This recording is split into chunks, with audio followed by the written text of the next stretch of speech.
लोकसभा चुनावों के बाद कांग्रेस की काया पलट हो चुकी है। वहीं दूसरी तरफ बीजेपी के अंदर जो बिखराव है वो स्पष्ट दिखाई दे रहा है। अब उपचुनाव सर पर है, किस तरीके से बीजेपी अपने इस बिखराव को समेटेगी और ऑप्शन क्या रह गए हैं बीजेपी के पास, क्योंकि एक तरफ है सचिन पायलट जो तेजी से निर्णय करते हुए एक गति से आगे बढ़ रहे हैं, तो किस तरीके से रविंद्र सिंह भाटी जैसा हथियार बीजेपी अपनाकर पायलट का सामना कर सकती है, इस सिनेरियो को क्रिएट करते हुए क्या समीकरण बन सकते हैं, सब कुछ आपको बताएंगे डिटेल में इस वीडियो में, इसलिए बना रहेगा आखिर तक हमारे साथ। नमस्कार, मैं हूं चेतना शर्मा। आप देखना शुरू कर चुके हैं संवाद भारत का भारत के लिए, और इस मुद्दे पर बातचीत करने के लिए मेरे साथ मौजूद हैं हमारे editor in chief Varun Bhansali ji. Varun sir, जिस तरीके से हम हालत देख पा रहे हैं, बीजेपी की जो आंतरिक कलह है, जो बिखराव है, वो स्पष्ट रूप से दिखाई दे रहा है। और उपचुनावों में कहीं ना कहीं एक तरफ किरोड़ी लाल मीणा जी के साथ जो भी हुआ उसका असर देखने को मिल रहा है, और मुसीबतें कम होने की जगह बढ़ती हुई जा रही हैं। वहीं दूसरी तरफ पायलट की रणनीतियों का सामना करने के लिए रविंद्र सिंह भाटी एक बहुत ही बढ़िया ऑप्शन यहाँ पर दिखाई दे रहे हैं। आप इस को किस तरीके से देखते हैं? दिखाई तो आज से पहले भी दे रहे थे चेतना, लेकिन समझने वाली बात यह है कि उस ऑप्शन को कितना सम्मान सत्कार बीजेपी दे रही है, और उस ऑप्शन को आने वाले वक्त में एक अच्छा विकल्प बनाने के लिए कितना रास्ता दे रही है, वो देखना पड़ेगा, जो कि बीजेपी नहीं दे रही जी। अब समझना ये पड़ेगा, राजस्थान को अगर हम ईस्ट और वेस्ट में भी बांटे तो ईस्ट में वर्चस्व किसका था? सबसे ज्यादा लोकप्रिय सबसे ज्यादा कौन थे? किरोड़ी लाल मीणा। 7 महीने में उनको मैनेज करने में अपना काम रहे। अब आप बात करें अगर वेस्ट की, तो वेस्ट में सबसे ज्यादा पॉपुलर आज की डेट पे कौन है? रविंद्र सिंह भाटी। बाड़मेर, जैसलमेर और शिव, ये जो सारे इलाके हैं, इन सब में सबसे ज्यादा पॉपुलर, और मारवाड़ के दूसरे इलाकों में भी रविंद्र सिंह भाटी है। वो पलक पावड़े बिछाकर बीजेपी में आना चाहते हैं, आज से नहीं, छात्र संघ से। लेकिन आपने क्या रास्ता छोड़ा उनके लिए? आपने बजट में ढेले भर का बजट नहीं दिया उनको, शिव विधानसभा क्षेत्र को। तो ऐसे में वो क्यों आएंगे आपके पास? अब समझने वाली बात यह है, इसके दो पहलू हो सकते हैं। या तो आपने बजट नहीं देकर साफ साफ कह दिया कि भाई या तो हमारे अंदर आओ, या फिर बिना बजट के अपनी सियासत कर लो जी। या फिर वो रविंद्र सिंह भाटी की लोकप्रियता से कहीं ना कहीं जलन कर रहे हैं कि अगर ये भाजपा में आ गया तो फिर हमको कौन पूछेगा। ये दोनों बातें इसमें पॉसिबल हो सकती है, पर अब रास्ता ये है कि लोकप्रियता के दोनों छोर उनके पास लगभग नहीं है अभी जी। और ऐसे में वो क्या करेंगे? क्योंकि दूसरी तरफ सचिन पायलट का परचम बढ़ता जा रहा है। कांग्रेस आलाकमान अशोक गहलोत को लगभग नेग्लेक्ट कर चुकी है, और ऐसे में आप कैसे सचिन पायलट के प्रभाव को कम करोगे? आपके पास उनके बराबर लोकप्रिय कौन है?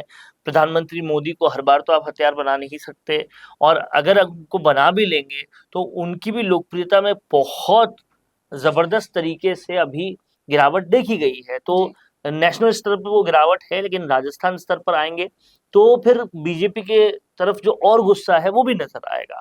ऐसे में रविंद्र सिंह भाटी अगर बीजेपी के साथ हो जाते, अगर बीजेपी उनको किसी तरह से अपने साथ ले आती, तो पूरी स्थिति बदल सकती थी, उलट सकती थी, पलट सकती थी, और कहीं ना कहीं उपचुनाव से पहले एक बहुत ही अच्छी और जबरदस्त तस्वीर बन के सामने आ जाती।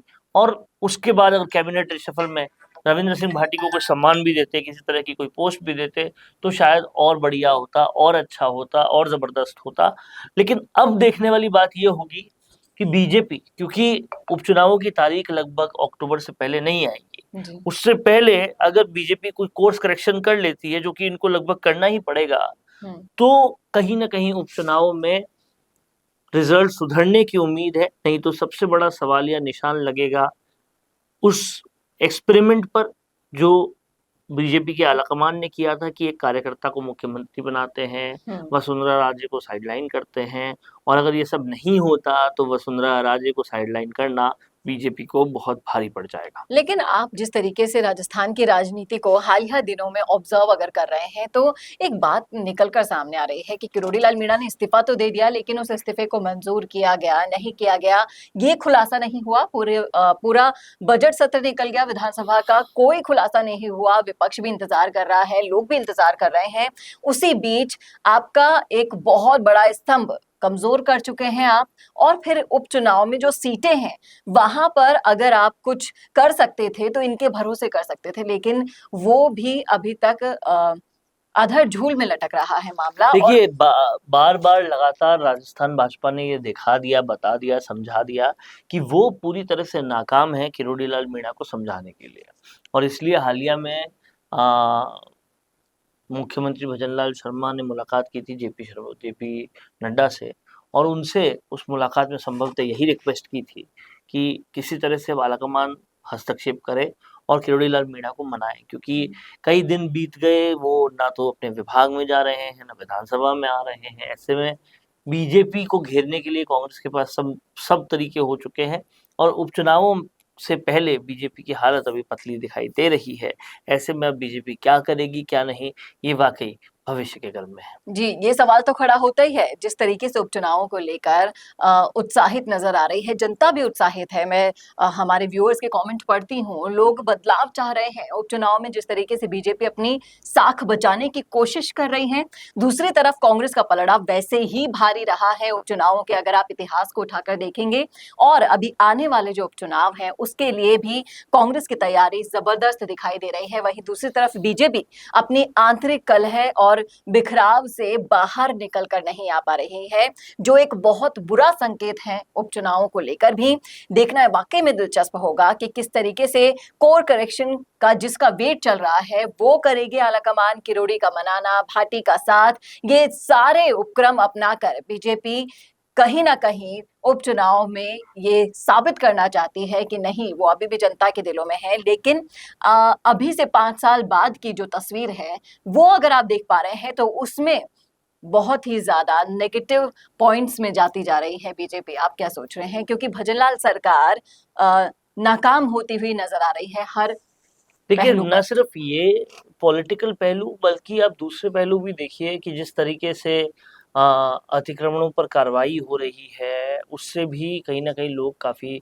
नाराज हैं। बिजनेस हाउसेस बहुत नाराज हैं, जिस तरीके से बेजा रेट्स पड़नी शुरू हो चुकी है। तो कहीं ना कहीं एक नाराजगी का माहौल लगातार बढ़ता जा रहा है, और ऐसे में अब बीजेपी कोई एक्शन नहीं लेगी तो फिर बहुत देर हो जाएगी, क्योंकि मध्य प्रदेश को अगर हम देखें तो वहां पर ऑलरेडी एक बार कैबिनेट विस्तार हो चुका है, कुछ एक्शन लिया जा चुका है। अगर राजस्थान में भी कुछ एक्शन नहीं होता तो फिर बीजेपी के लिए बहुत मुश्किल खड़ी हो सकती है। और एक्शन लेने में देरी का सबब जिस तरीके से परिणाम हमने कांग्रेस में देखा था, वही हाल यहाँ पर बीजेपी का होता हुआ दिखाई दे रहा है। और उम्मीद की जा सकती है, आपकी और हम सब उम्मीद कर सकते हैं, लेकिन होगा वही जो आने वाला वक्त आपको बताएगा, जो आलाकमान चाहेंगी, जो फैसला कमेटी और बीजेपी की तरफ से किया जाएगा। आप इस मुद्दे पर क्या सोच रहे हैं बताइएगा जरूर, रखिएगा अपनी राय कमेंट बॉक्स में। कैसा लगा वीडियो ये बताना ना भूलेगा, और ऐसे ही और वीडियोस के लिए देखते रहिए संवाद भारत का, भारत के लिए। नमस्कार।